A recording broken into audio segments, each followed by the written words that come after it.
Assalamualaikum warahmatullahi wabarakatuh. Perkenalkan, nama saya Muhammad Iksan dengan NIM 253030 107.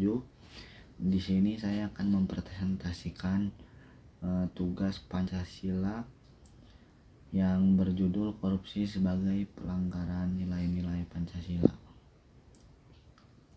Latar belakangnya, di sini saya akan menjelaskan latar belakangnya terlebih dahulu. Korupsi masih menjadi salah satu masalah besar di Indonesia yang hingga kini belum sepenuhnya teratasi. Praktik ini tidak hanya merugikan keuangan negara, tetapi juga berdampak luas terhadap kesejahteraan masyarakat, seperti keterhambatannya pembangunan, meningkatnya kemiskinan, dan ketidakadilan sosial. Di sini saya akan menjelaskan rumusan masalah. Yang pertama, bagaimana korupsi melanggar nilai-nilai Pancasila? Korupsi melanggar nilai kejujuran, keadilan, dan tanggung jawab. Tindakan ini bertentangan dengan sila kedua, kemanusiaan yang adil dan beradab, dan sila kelima, keadilan sosial, karena merugikan masyarakat dan menciptakan ketimpangan.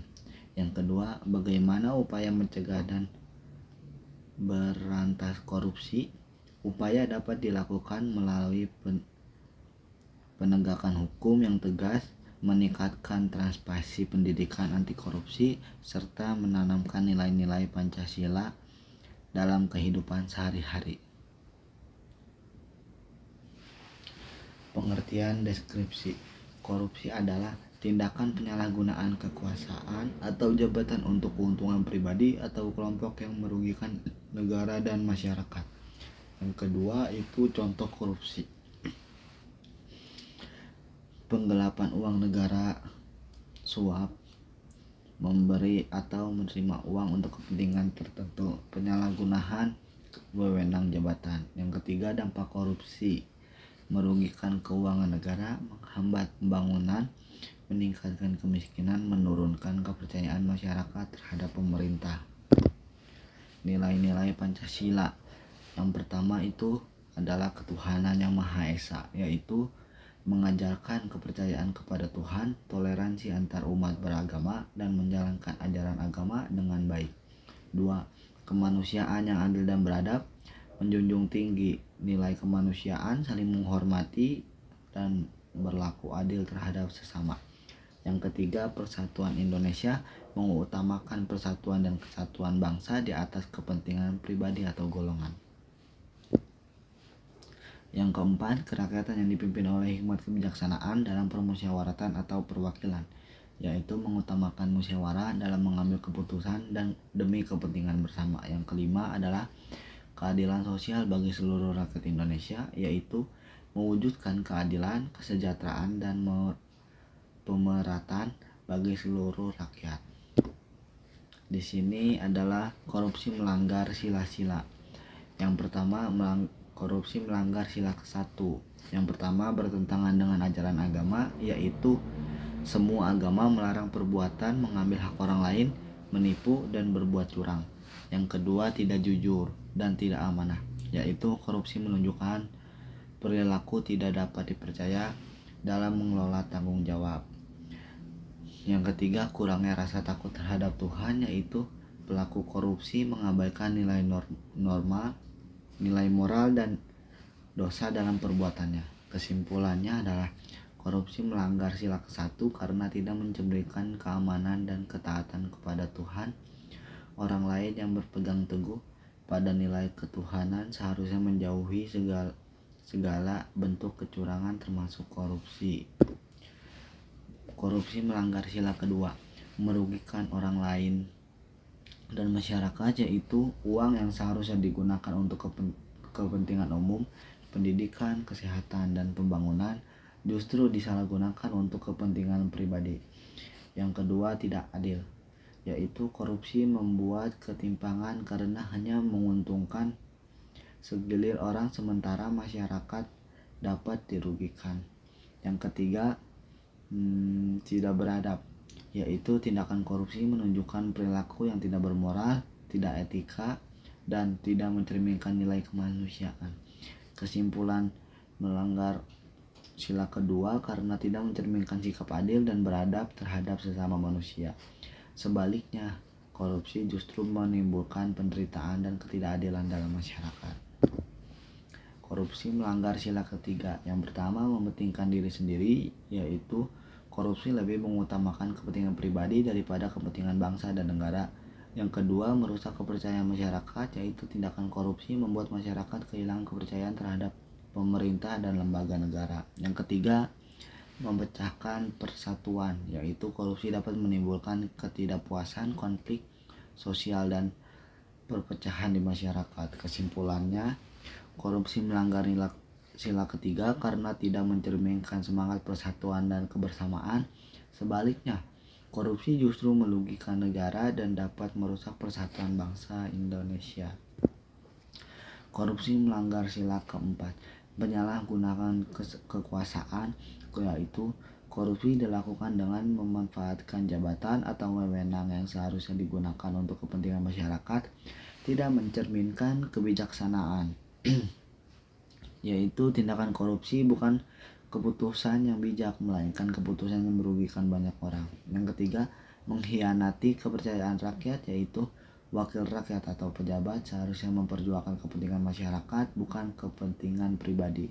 Kesimpulan, korupsi melanggar sila keempat karena bertentangan dengan prinsip demokrasi, kejujuran, dan tanggung jawab dalam menjalankan amanah rakyat. Tindakan ini merusak sistem pemerintah yang seharusnya berpihak pada rakyat. Korupsi melanggar sila kelima. Yang pertama, menghambat kesejahteraan rakyat. Uang negara yang seharusnya digunakan untuk pembangunan dan pelayanan publik disalahgunakan untuk kepentingan pribadi. Yang kedua, menimbulkan ketidakadilan. Korupsi membuat sebagian kecil orang mendapatkan keuntungan besar, sementara masyarakat banyak dirugikan.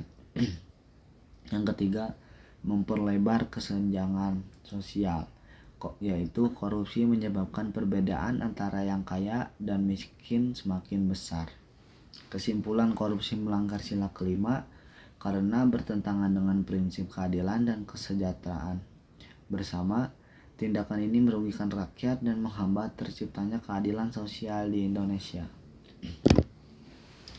Nah, di sini saya akan menjelaskan upaya pencegahan korupsi. Yang pertama, harus menanamkan nilai-nilai Pancasila sejak dini. Nilai-nilai Pancasila seperti kejujuran, keadilan, dan tanggung jawab perlu diajarkan sejak kecil agar terbentuk karakter yang menolak segala bentuk kecurangan termasuk korupsi. Untuk yang kedua, pendidikan karakter dan moral. Pendidikan tidak hanya fokus pada ilmu, tetapi juga membentuk sikap jujur, disiplin, dan berintegritas, sehingga seseorang memiliki kesadaran untuk tidak melakukan korupsi.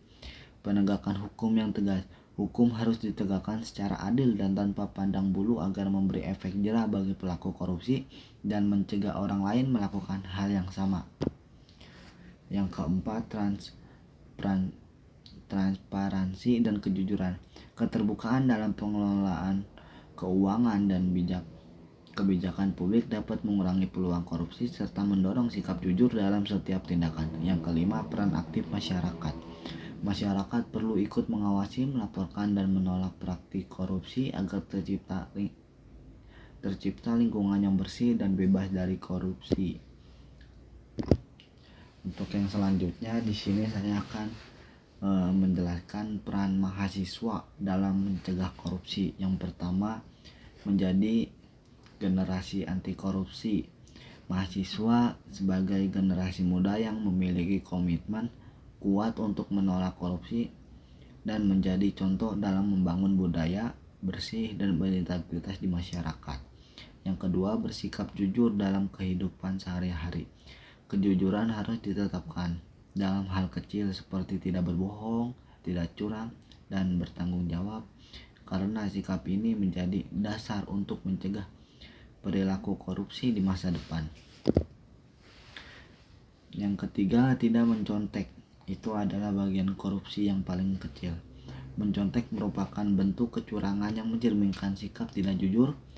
Jika dibiarkan, kebijakan ini bisa berkembang menjadi tindakan korupsi yang lebih besar. Yang keempat, berani melaporkan tindakan korupsi. Mahasiswa harus memiliki keberanian untuk melaporkan jika melihat tindakan korupsi, baik dari lingkungan, kampus, maupun masyarakat, sebagai bentuk kepedulian terhadap keadilan.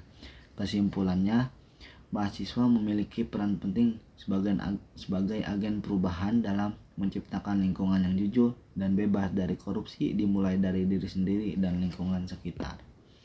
Kesimpulan dari materi yang saya sampaikan hari ini, korupsi merupakan tindakan yang bertentangan dengan seluruh nilai dalam Pancasila karena tidak mencerminkan keimanan, kemanusiaan, persatuan, demokrasi, maupun keadilan sosial. Perilaku ini tidak hanya merugikan negara, tetapi juga merusak sosial dan rasa keadilan dalam kehidupan masyarakat.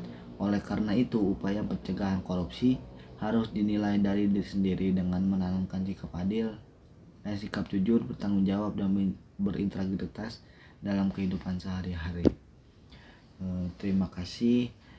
Cukup sekian presentasi yang saya sampaikan. Mohon maaf bila ada kesalahan kata. Billahi taufiq wal hidayah. Wassalamualaikum warahmatullahi wabarakatuh.